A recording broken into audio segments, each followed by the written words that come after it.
20 h. Merci d'avoir choisi RTI1 pour vous informer. Voici les titres de votre journal. Nous ferons le point de la situation en Côte d'Ivoire après le soulèvement des militaires. Nous irons notamment à Boaké, à Daloa et à Man pour nous enquérir de la situation sur place. Vous entendrez le témoignage des populations. Hier, à l'Assemblée nationale, les députés ont voté le projet de loi relatif à l'aménagement, à la protection et à la gestion intégrée du littoral. Ce projet défendu par la ministre Anne-Désirée Oloto devrait réglementer l'utilisation du littoral ivoirien. 8 km de bord de mer vont être aménagés dans la commune de Port-Boué. Le gouvernement ivoirien veut offrir aux populations un espace de promenade avec toutes les commodités. Enfin, au Portugal, le pape François a canonisé devant des milliers de pèlerins à Fatima 2 enfants. Ce sont les plus jeunes saints non martyrs de l'histoire de l'Église catholique. Ils ont 9 et 7 ans. Vous êtes les bienvenus sur RTI1. Ajoutez au sommet notre rendez-vous culturel de samedi. Ce soir, nous recevons un jeune auteur. Il est doctorant en médecine. Brice Tengi vient de publier son premier roman intitulé Encore elle. Ce roman qui relate l'histoire d'un orphelin nommé Essis dévoile les voies que l'homme emprunte pour trouver le bonheur. Mais tous les chemins sont-ils bons à prendre pour être heureux face au bien et au mal? Comment opérer le choix pour acquérir le vrai bonheur? Notre invité nous répondra dans quelques instants. La page culture, ce sera dans une trentaine de minutes. Bonsoir, M. Tengi Brice. Bonsoir, Marie-Laure. À tout à l'heure pour notre entretien. Merci. Commençons par ce qui concentre l'actualité en Côte d'Ivoire. Les tirs se sont calmés à Boaké et dans d'autres villes comme Daloa et Man après une journée mouvementée. Les commerces qui avaient baissé les rideaux ont rouvert. La situation se normalise après l'appel au calme lancé par le général Touré Sekou, chef d'état-major des armées hier soir sur nos antennes. Ici à Abidjan, pas de tirs entendus aujourd'hui. Le calme est revenu après les tensions la veille autour de l'état-major dans la commune du Plateau.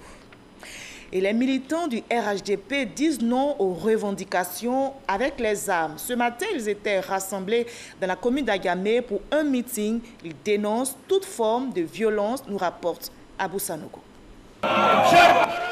Les militants du RHDP, Rassemblement des oufouettistes pour la démocratie et la paix, refusent la revendication par voie de violence. Ils sont venus de toutes les communes du district d'Abidjan, d'abord pour exprimer leur soutien au président de la République, Alassane Ouattara, et dire ensuite non à la violence par les armes. Nous voulons que les choses se passent dans la paix et qu'on ne mette pas à mal la cohésion. Le président de la République, Alassane, n'est pas seul. Il est avec son peuple. Tout peut s'arranger dans la discussion et dans le dialogue. Quand nous constatons les tirs, nous trouvons des arrêts de travail, nous trouvons une rentabilité financière négative et vraiment nous sommes contre ça. Nous sommes là pour manifester, pour dire à ceux qui sont en train de vouloir gêner le président dans son travail qu'il faut le laisser tranquille pour qu'il conduise la Côte d'Ivoire à l'émergence. Il peut compter sur les militants, il peut compter sur les Ivoiriens. Nous sommes derrière lui, nous sommes avec lui. Nous sommes d'accord qu'il y ait des revendications, mais que ces revendications-là rentrent dans leur registre. Qu'on n'empêche pas les gens de travailler pour le développement de la Côte d'Ivoire. Aucune inquiétude ne pourra véritablement gagner notre nation, la Côte d'Ivoire. Nous, jeunes militants, debout pour le renouveau, pour l'émergence de la Côte d'Ivoire, nous disons non à cette barbarie. Pour Amadou Soumaourou, secrétaire général par intérim du RDR, qui avait à ses côtés les autres partis membres de l'Alliance des oufouettistes, l'heure de la mobilisation a sonné autour du chef de l'État. Et il est temps, dira-t-il, de faire barrage à toutes les formes de violence en Côte d'Ivoire. Cette mobilisation pour appeler tous les Ivoiriens à faire bloc autour du chef de l'État, à faire bloc autour du gouvernement, afin que la Côte d'Ivoire paisible, la Côte d'Ivoire en paix, puisse continuer son développement, puisse continuer paisiblement son développement au bénéfice de ses enfants. Une série de manifestations est programmée, tant à Abidjan qu'à l'intérieur du pays, en vue de faire bloc autour du président de la République. La mobilisation a sonné, nous allons. Même ton également, du côté de Daloa, les populations ont manifesté ce matin. Elles disent non aux violences et appellent à la paix. Konaté Ngana. c'est trop.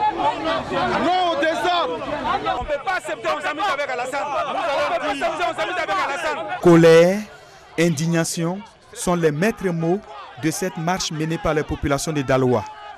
Elles se sont rassemblées par petits groupes à la place de la grande mosquée avant de donner le ton de cette marche qui vient exprimer leur ras-le-bol devant les tirs à répétition et mouvements d'humeur des hommes en armes. Nous avons décidé de marcher et soutenir le gouvernement d'Alassane Dramane Ouattara.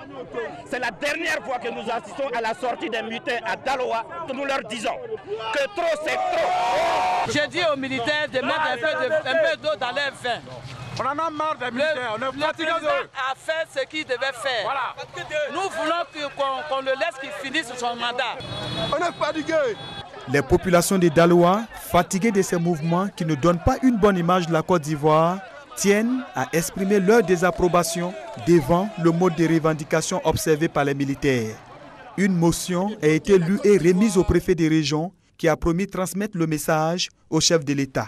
Je prends note de ce que vous avez écrit et que je m'engage à transmettre séance tenante à M. le Président de la République, chef suprême des armées.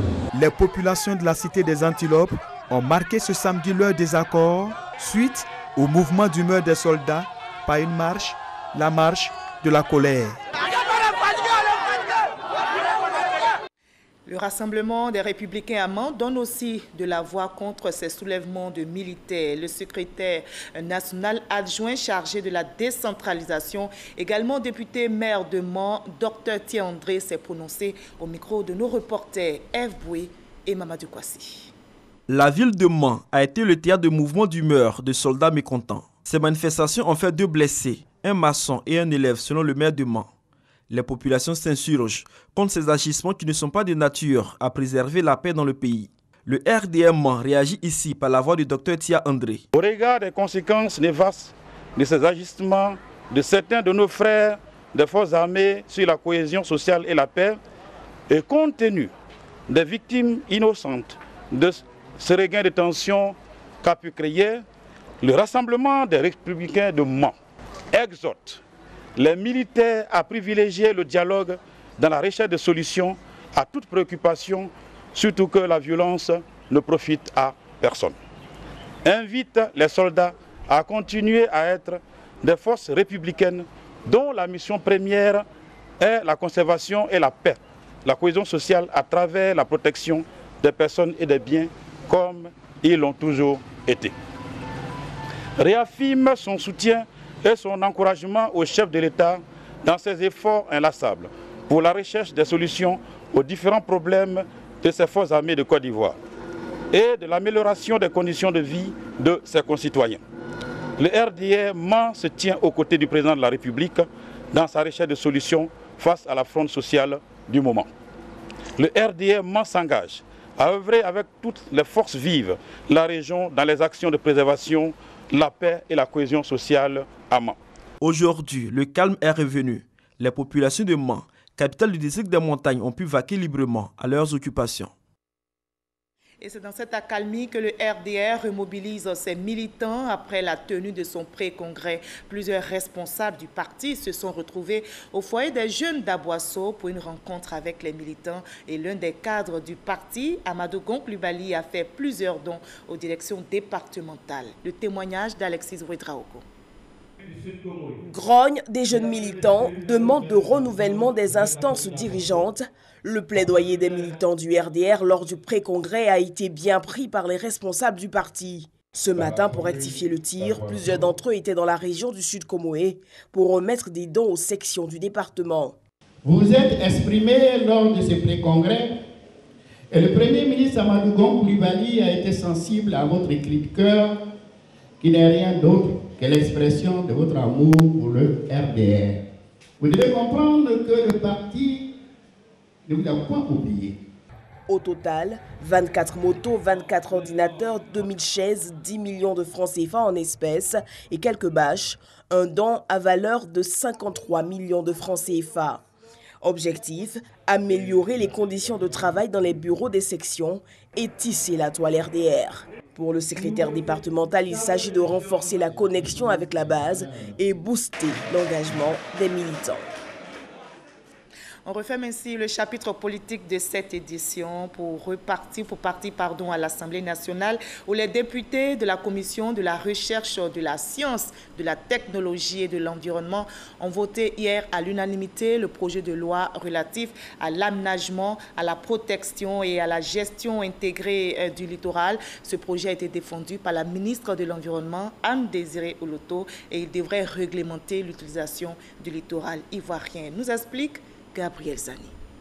De 10h à 18h30, il aura fallu une journée de débat aux députés pour adopter le projet de loi relatif à l'aménagement, à la protection et à la gestion intégrée du littoral.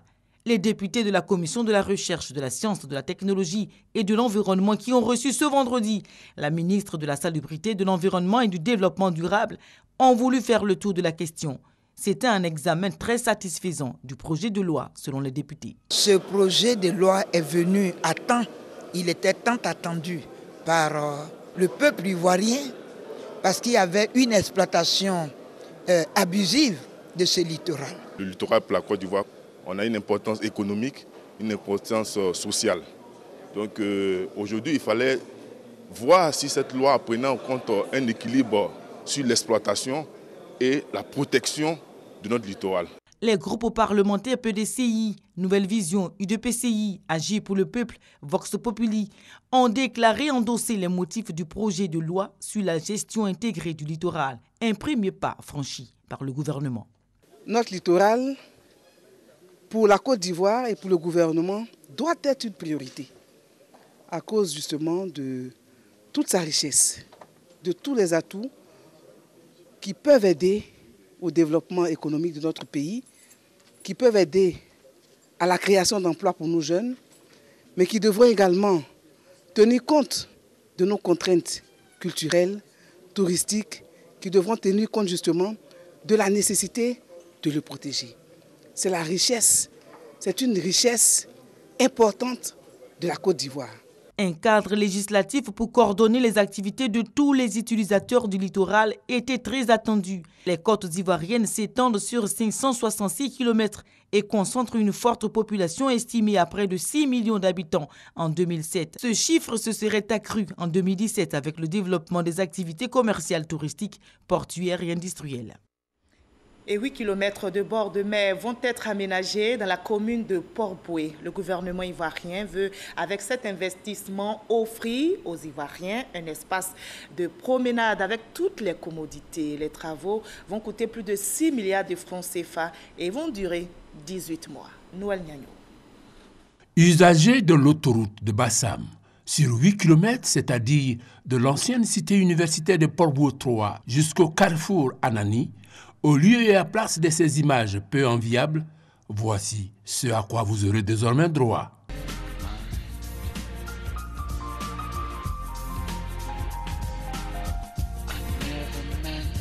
Mais attention, c'est dans 18 mois. Vous comprenez certainement le regard admiratif du ministre des Infrastructures économiques et de son collègue du tourisme. Depuis ce jeudi, les deux membres du gouvernement sont venus donner le top départ des travaux. Objectif de cet investissement, offrir à la population un cadre adéquat et enchanteur pour le moment de distraction, mais également créateur d'emplois. L'autoroute Abidjan-Bassam, Bassam et après Assini sont des villes balnéaires. L'objectif de la Côte d'Ivoire, c'est d'attirer beaucoup de touristes. Et lorsque les touristes arrivent en Côte d'Ivoire, il faudrait qu'ils puissent avoir des endroits où donc se récréer. Voilà pourquoi je suis venu avec mon collègue du tourisme pour donc nous assurer que ces travaux d'importance vont être réalisés. Vous savez, c'est une volonté du chef de l'État et du Premier ministre de réaliser ce projet-là parce que ce projet va donner donc un attrait donc particulier à notre pays. Dans la seconde phase, on a quand même presque 1000 places de parking, des parkings qui vont être payants, il va y avoir des restaurants, il va y avoir des piscines, il y a plein d'infrastructures. Donc sûrement que l'opérateur qui va arriver, ça va générer énormément d'emplois divers. Coût de l'investissement, plus de 6 milliards de francs CFA. Un investissement qui prend en compte dans sa projection les effets de l'avancée de la mer. Le phénomène d'avancée de la mer, c'est un phénomène qui existe, mais qui va à une vitesse qui n'est pas très grande. Dans tous les cas, l'autoroute existe. L'aménagement du bord de mer, il faut le faire parce qu'on ne peut pas laisser cet aménagement comme ça. mais nous avons des dispositifs au cas où l'ouvrage serait donc menacé. Le projet dans sa réalisation va connaître 2 phases. L'une, la première, est l'affaire des pouvoirs publics. La seconde phase sera réalisée en grande partie par les privés. Et ce bord de mer, comme vous le voyez, fait déjà rêver. Les travaux de réhabilitation du tronçon Carrefour-Akwaba dans la commune de Koumassi vont démarrer également. Les agents économiques qui exercent ces activités dans cet endroit sont invités à partir. La mesure a pris effet depuis jeudi, nous dit Noël Nyagno. Statue Akwaba d'Abidjan-Port-Boué, tradition visible de l'hospitalité ivoirienne. Seulement voilà, des activités des agents économiques de sa proximité menacent dangereusement la chaussée, donc l'environnement immédiat de cette statue. La route est essentielle, c'est beaucoup d'argent qu'on met dans les routes. L'entrée de la Côte d'Ivoire ne peut pas être dans un état aussi lamentable. Cet endroit où ils sont installés, ils ne devaient pas y être. C'est une digue, c'est un remblai qui a été fait sur la lagune pour pouvoir faire passer la route. Personne n'avait le droit donc de s'installer sur cette digue pour faire des activités commerciales. Comme on le voit, le mal est profond. Le gouvernement a donc décidé de sévir pour compter de ce jeudi, 11 mai. Ce n'est pas acceptable que l'exploitation de sable continue, parce que lorsque vous prenez cette route, vous allez voir plein de poussière. Ce n'est pas normal, donc l'exploitation de sable va s'arrêter. Tous ceux qui vendent les voitures doivent partir. Donc nous avons demandé que ces vendeurs de voitures puissent dégager cette zone, de sorte que nous puissions donc faire les travaux. La zone concernée s'étend de la statue au carrefour appelé communément Carrefour Ancien Koumassi. Les travaux doivent prendre fin au plus tard la mi-juillet, c'est-à-dire avant le début des Jeux de la francophonie, parce que l'hospitalité à offrir aux nombreux visiteurs doit être totale et sans ride. Au chapitre éducation à présent, ils sont plus d'1 million d'élèves des classes du primaire qui n'ont pas d'essai d'acte de naissance. Parmi eux, plus de 3 000 sont en classe de CM2. Eh bien, pour régler la situation, le gouvernement a lancé une opération de recensement de ces élèves en vue de leur inscription à l'état civil. La collecte des données démarre le 16 mai prochain. Franck Quadio pour le reportage. Ambiance d'après-midi de sport dans cette école primaire publique commune de Yopougon. Près de 1000 élèves dans ce groupe scolaire de 4 écoles, mais une centaine sans extrait d'acte de naissance. Quand j'ai fait les statistiques, il y avait une cinquantaine.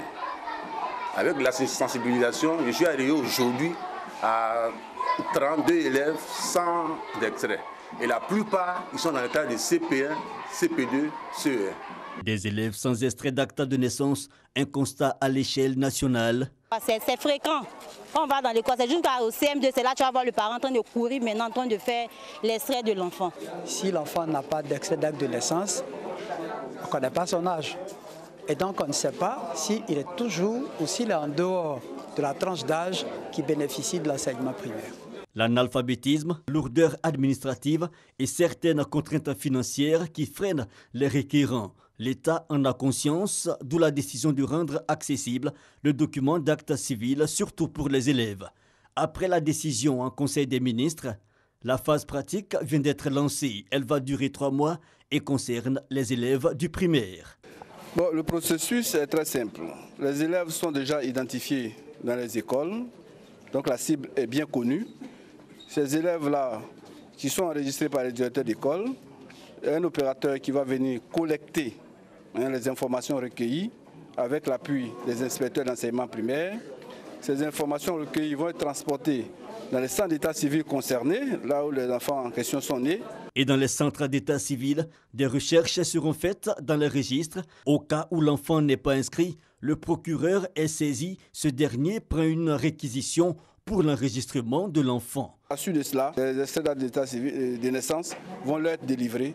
Et c'est même le même opérateur qui va retourner ces extraits ainsi établis dans les inspections d'école primaire et ensuite dans les différentes écoles pour les mettre dans les dossiers de ces enfants-là. 3 mois pour toute l'opération, mais un accent sera mis sur les élèves du CM2.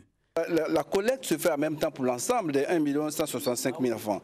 Mais c'est pour le cas des enfants du CM2 qui sera traité en priorité. Puisqu'avant la fin du mois de mai, il faut qu'on puisse produire les extraits de naissance. Une collecte de données qui débute le 16 mai prochain dans les écoles primaires de Côte d'Ivoire. Pour cette opération, les parents n'auront pas à payer le terme de 500 francs pour se faire délivrer les certificats de naissance.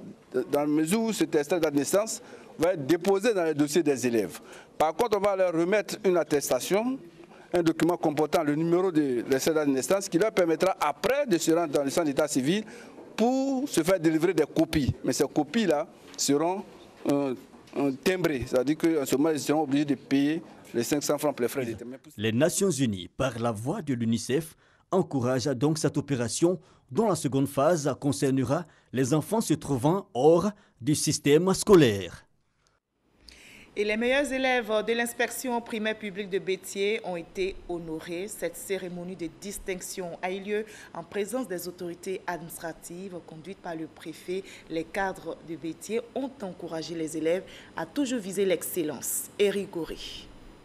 Les élèves de la circonscription de Bétier ont pour idole Bro Aka Pascal, le PCA de la RTI. Était parmi eux à l'occasion de la cérémonie d'excellence qui distinguait les meilleurs élèves de cette localité. Personnel de l'éducation nationale, élèves et autorités locales n'ont pas tari de loge à l'endroit de ce grand professionnel des médias. Nous choisissons le fils de Bétier qui est un grand bosseur pour indiquer à nos élèves, à nos collaborateurs que lorsqu'on travaille, c'est bon et on a du mérite. Présentateur du journal télévisé de 20h, rédacteur en chef, directeur général de la RTI et aujourd'hui président du conseil d'administration, Bro Aka Pascal aura été constant dans ce qu'il a choisi de faire comme métier. C'est pourquoi il a demandé aux encadreurs et aux élèves d'opter pour le travail bien fait. Chers enfants, merci pour le travail accompli chaque jour de cette année scolaire et c'est ce travail de qualité que nous célébrons aujourd'hui. Je vous encourage donc à rester travailleurs, consciencieux, à suivre les conseils de vos maîtres et maîtresses ainsi que de vos parents. Vous devez emprunter le chemin qu'ils vous indiquent afin de vous garantir un bel avenir. Le parrain est venu les bras chargés pour récompenser 32 élèves dont les moyennes sont comprises entre 8 et 9,66 de moyenne. À travers ces meilleurs élèves, plusieurs autres enfants vont recevoir de la documentation selon leur niveau d'études pour parfaire leurs connaissances. Un don du parrain qui va toucher plus de 1000 élèves dans cette localité. Et en littérature, un ouvrage sur les actions posées par le président Henri Konan Bédié tout au long de sa vie politique vient d'être publié. Le livre est écrit par le journaliste et écrivain Kra Georges Amani. La cérémonie de dédicace de l'œuvre a eu lieu hier au siège du PDCI RDA. Massokone Aboussanogo. Aimé Henri Konan Bédié le Phénix. C'est le titre de cet ouvrage de 516 pages qui relate la vie de l'homme, tout en mettant en exergue ses actions posées pour le développement de la Côte d'Ivoire. J'estime que le président Henri Konan Bédié a donné le meilleur de lui-même à notre pays, la Côte d'Ivoire, mais que malheureusement, il n'y a pas beaucoup d'écrits pour relater de façon précise et de façon vérifiable toutes ces réalisations. Et c'est pour ça que j'ai essayé de pouvoir codifier, consigner dans un document toutes les réalisations. Une initiative appréciée par les responsables du PDCI RDA qui voient en cette œuvre un outil qui permettra aux uns et aux autres d'avoir une claire idée de leur mentor. Ce livre est un enseignement pour notre formation politique, notre groupement politique de RHDP. Que nous puissions nous en inspirer, les intellectuels du parti, les cadres, les enfants, les jeunes, les étudiants, afin que nous puissions contribuer à l'émergence de la Côte d'Ivoire. Cet ouvrage sur le président de notre parti est d'une nécessité impérieuse. Car quand Georges Amani nous relate 50 années de vie trépidante du président Bédié avec des récits vertigineux, des histoires loufoques, des mots tendres, des fâcheries de mauvaise aloi et parfois des délicates révélations et une syntaxe déjantée. Cette dédicace intervient à l'occasion de la célébration des 83 ans du président Aimé Henri Konan Bédié. Cet ouvrage est le deuxième du genre, écrit par Georges Kra Amani. Le premier s'intitulait « La longue marche » et s'inscrivait dans le même registre que le deuxième.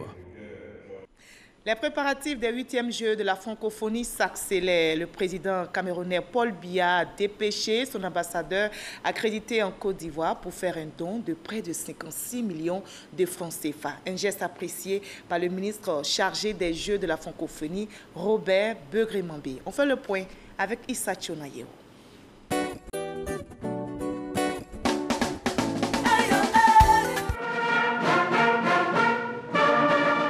Le Cameroun veut contribuer au succès des 8e Jeux de la francophonie. Son président Paul Biya vient de dégager une enveloppe de 55 556 000 francs CFA pour soutenir ces Jeux. Le chèque a été remis par son ambassadeur en poste en Côte d'Ivoire, Alfred Nguini, au ministre auprès du président de la République en charge des 8e Jeux de la francophonie, Robert Begré-Mambé. Un geste qui traduit l'excellence des relations entre la Côte d'Ivoire et le Cameroun. Compte tenu de la qualité des relations qui existent entre nos deux pays et nos deux peuples, il était tout à fait normal que nous puissions répondre à l'appel que le président Alassane Ouattara a lancé à son frère, le président Paul Biya. L'émissaire du président Paul Biya a profité de ce don pour inviter les autres États francophones à soutenir davantage ces 8e Jeux. À tous les pays francophones, l'appel est lancé pour que ceux qui sont en retard se précipitent. Nous avons encore quelques jours, nous avons encore quelques semaines, il n'est pas tard, ils peuvent encore venir se manifester. Le ministre Robert Mambé a salué le geste et a promis de rendre fidèlement compte au chef de l'État, Alassane Ouattara. C'est un sentiment de joie que de recevoir de la part d'un pays ami, un pays frère de la Côte d'Ivoire, cette magnifique contribution de près de 56 millions de francs CFA. Nous ne pouvons que remercier nos frères du Cameroun. D'ailleurs, beaucoup de pays se manifestent et nous ne pouvons que nous réjouir de cela.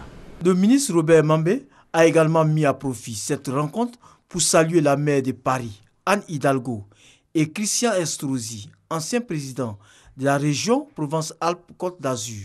La première a fait un don de 50 000 €, environ 328 millions de francs CFA, pour l'organisation de la course de vélo Abidjan-Bassam. Le second a mis à la disposition de la Côte d'Ivoire 40 vélos d'une valeur de 5 000 € l'unité, soit environ 131 millions de francs CFA, afin de garder l'esprit de jeu écologique. Les festivités des 8e Jeux de la francophonie sur le bord de la lagune de Brié auront lieu du 21 au 30 juillet 2017.